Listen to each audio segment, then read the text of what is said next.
Briefing में शामिल होने के लिए आप सभी का धन्यवाद। जैसा कि आप सभी जानते हैं, 22 अप्रैल 2025 को लश्कर-ए-तैयबा से संबंधित पाकिस्तानी और पाकिस्तान प्रशिक्षित आतंकवादियों ने भारत में जम्मू और कश्मीर के पहलगाम में भारतीय पर्यटकों पर बर्बरतापूर्ण हमला किया। 25 भारतीयों और एक नेपाली नागरिक को कायरतापूर्ण मौत के घाट उतार दिया गया। मुंबई के 26 नवंबर 2008 के हमलों के बाद यह भारत में हुई किसी आतंकवादी हमले में मारे गए आम नागरिकों की संख्या की दृष्टि से सबसे गंभीर घटना है। पहलगाम का हमला अत्यधिक बर्बरतापूर्ण था, जिसमें वहां मौजूद लोगों को करीब से और उनके परिवारों के सामने सिर पर गोली मारी गई। हत्या के इस तरीके से परिवार के सदस्यों को जानबूझकर आघात पहुंचाया गया। साथ ही उन्हें यह नसीहत भी दी गई कि वे वापस जाकर इस संदेश को पहुंचा दें। यह हमला स्पष्ट रूप से जम्मू और कश्मीर में बहाल हो रही सामान्य स्थिति को बाधित करने के उद्देश्य से किया गया था। चूंकि पर्यटन फिर से अर्थव्यवस्था का मुख्य आधार बन रहा था, इस हमले का मुख्य उद्देश्य इसे प्रतिकूल रूप से प्रभावित करना था। पिछले वर्ष आप सभी जानते हैं, 2.25 करोड़ से अधिक पर्यटक कश्मीर आए थे। इस हमले का मुख्य उद्देश्य इसलिए संभवतः यह था कि इस संघ राज्य क्षेत्र में विकास और प्रगति को नुकसान पहुंचाकर इसे पिछड़ा बनाए रखा जाए और पाकिस्तान से लगातार होने वाले सीमा पार आतंकवाद के लिए उपजाऊ जमीन बनाने में सहायता की जाए। हमले का यह तरीका जम्मू और कश्मीर और शेष राष्ट्र दोनों में सांप्रदायिक दंगे भड़काने के उद्देश्य से भी प्रेरित था। इसका श्रेय सरकार और भारत के सभी नागरिकों को दिया जाना चाहिए कि इन प्रयासों को विफल कर दिया गया। एक समूह ने खुद को रेजिस्टेंस फ्रंट TRF कहते हुए इस हमले की जिम्मेदारी ली है। यह समूह संयुक्त राष्ट्र द्वारा प्रतिबंधित पाकिस्तानी आतंकवादी समूह लश्कर-ए-तैयबा से जुड़ा हुआ है। यह उल्लेखनीय है कि भारत ने मई और नवंबर 2024 में संयुक्त राष्ट्र की 1267 कमेटी की सैंक्शंस मॉनिटरिंग टीम को अर्धवार्षिक रिपोर्ट प्रस्तुत की थी, जिसमें TRF के बारे में साफ इनपुट दिए गए थे। इससे पाकिस्तान स्थित आतंकवादी समूहों के लिए कवर के रूप में TRF की भूमिका सामने आई थी। इससे पहले भी दिसंबर 2023 में भारत ने इस टीम को लश्कर-ए-तैयबा और जैश-ए-मोहम्मद के बारे में सूचित किया था, जो TRF जैसे छोटे आतंकवादी समूहों के माध्यम से अपनी गतिविधियों को संचालित कर रहे हैं। इस संबंध में 25 अप्रैल को UN सिक्योरिटी काउंसिल प्रेस वक्तव्य में TRF के संदर्भ को हटाने के लिए पाकिस्तान के दबाव पर भी ध्यान दिया जाना चाहिए। पहलगाम आतंकवादी हमले की जांच से पाकिस्तान के साथ आतंकवादियों के संपर्क उजागर हुए हैं। रेजिस्टेंस फ्रंट द्वारा किए गए दावे और लश्कर-ए-तैयबा से ज्ञात सोशल मीडिया हैंडल द्वारा इसको रीपोस्ट किया जाना इसकी पुष्टि करता है। चश्मदीद गवाहों और विभिन्न जांच एजेंसियों को उपलब्ध अन्य सूचनाओं के आधार पर हमलावरों की पहचान भी हुई है। हमारी इंटेलिजेंस ने इस टीम के योजनाकारों और उनके समर्थकों की जानकारी जुटाई है। इस हमले की रूपरेखा भारत में सीमा पार आतंकवाद को अंजाम देने के पाकिस्तान के लंबे ट्रैक रिकॉर्ड से भी जुड़ी हुई है, जिसके लिखित और स्पष्ट दस्तावेज उपलब्ध हैं। पाकिस्तान दुनिया भर में आतंकवादियों के लिए एक शरण स्थल के रूप में पहचान बना चुका है।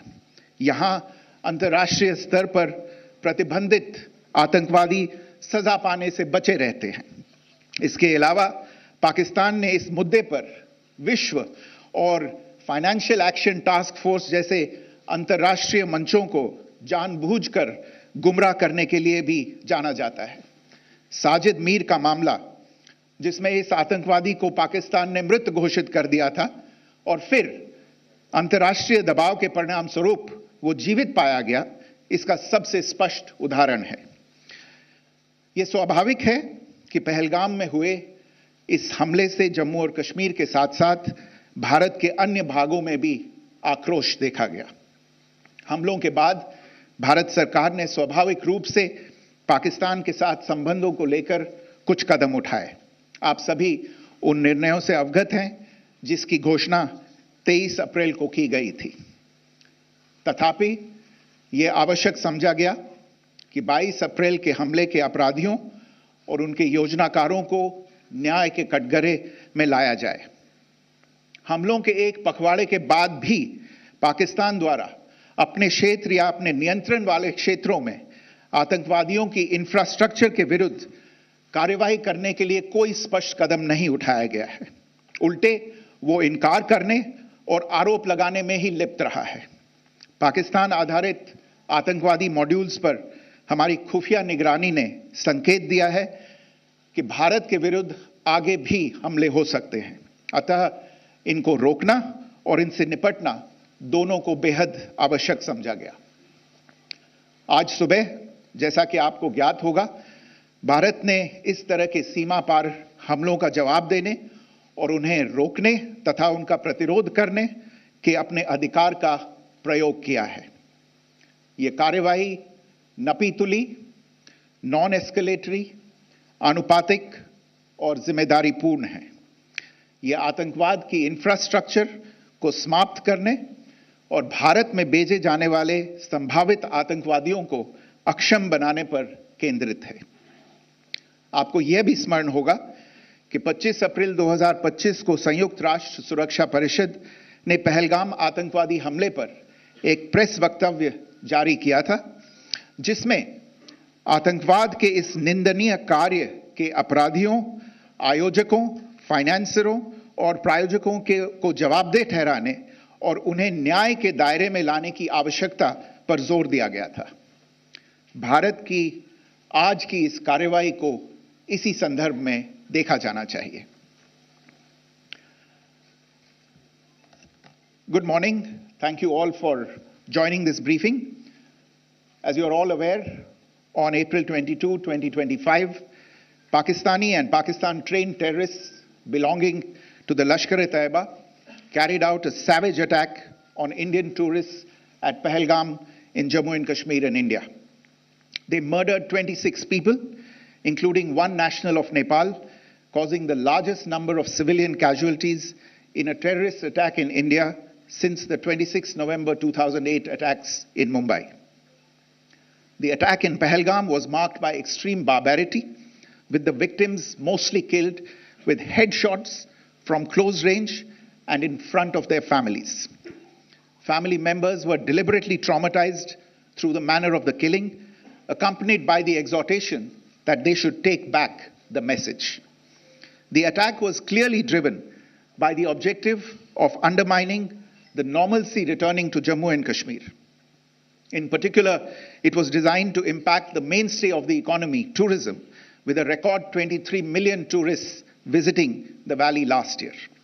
The calculation, presumably, was that harming growth and development in the Union Territory would help keep it backward and create fertile ground for continued cross-border terrorism from Pakistan.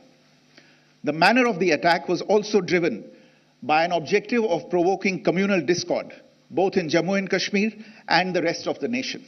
It is to the credit of the government and the people of India that these designs were foiled. A group calling itself the Resistance Front has claimed responsibility for the attack. This group is a front for the UN-proscribed Pakistani terrorist group Lashkar-e-Taiba. It is notable that India had given inputs about the TRF in the half-yearly report to the monitoring team of the UN's 1267 Sanctions Committee in May and November 2024, bringing out its role as a cover for Pakistan-based terrorist groups. Earlier too, in December 2023, India had informed the monitoring team about Lashkar and Jaish-e-Mohammed operating through small terror groups such as the TRF. Pakistan's pressure to remove references to TRF in the April 25 UN Security Council press statement is notable in this regard. Investigations into the Pahalgam terror attack have brought out the communication notes of terrorists in and to Pakistan, the claims made by the Resistance Front and their reposting by known social media handles of the Lashkar-e-Taiba speak for themselves. Identification of the attackers based on eyewitness accounts as well as other information available to law enforcement agencies has also progressed. Our intelligence has developed an accurate picture of the planners and backers of this team. The features of this attack also tie in with Pakistan's long track record of perpetrating cross-border terror in India, which is well documented and beyond question. Pakistan also has a well-deserved reputation as a haven for terrorists from around the world, with internationally proscribed terrorists enjoying impunity there. In addition, Pakistan has been known to willfully mislead the world and international forums, such as the Financial Action Task Force, on this issue. The Sajid Mir case, in which this terrorist was declared dead and then, in response to international pressure, brought back to life, found alive and arrested, is the most glaring example. The latest attack in Pahalgam has understandably generated deep anger in Jammu and Kashmir and in other parts of India. Following the attacks, the Government of India naturally responded with a set of initial measures relating to our engagement with Pakistan. You're all aware of the decisions that were announced on the 23rd of April. However, it was deemed essential that the perpetrators and planners of the 22nd April attack be brought to justice. Despite a fortnight having passed since the attacks, there has been no demonstrable step from Pakistan to take action against the terrorist infrastructure on its territory or on territory under its control. Instead, all it has indulged in are denials and allegations. Our intelligence monitoring of Pakistan-based terrorist modules indicated that further attacks against India were impending. There was thus a compulsion both to deter and to preempt. Earlier this morning, as you would be aware, India exercised its right to respond and preempt as well as deter more such cross-border attacks. These actions were measured, non-escalatory, proportionate, and responsible. They focused on dismantling the terrorist infrastructure and disabling terrorists likely to be sent across to India. You would also recall that the Security Council on 25th April 2025 had issued a press statement on the Pahalgam terror attack, underlining, and I quote, the need to hold perpetrators, organizers, financiers, and sponsors of this reprehensible act of terrorism accountable and bring them to justice, unquote. India's latest actions should be seen in this context.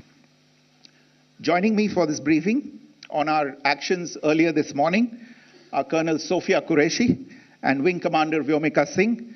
I will request them to share some details regarding Operation Sindoor with all of you.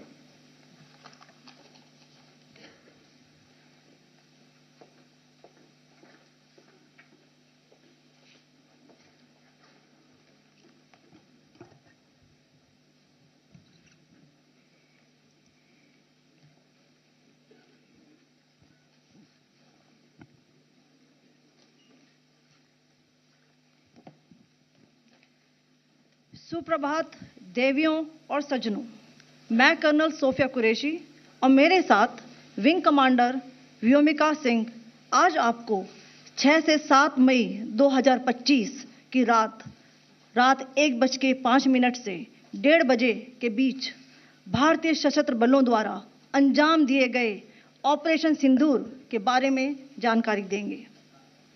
Operation सिंदूर 22 अप्रैल को पहलगाम में हुए विभत्स आतंकवादी हमले के शिकार मासूम नागरिकों व उनके परिवारों को न्याय देने के लिए लॉन्च किया गया था।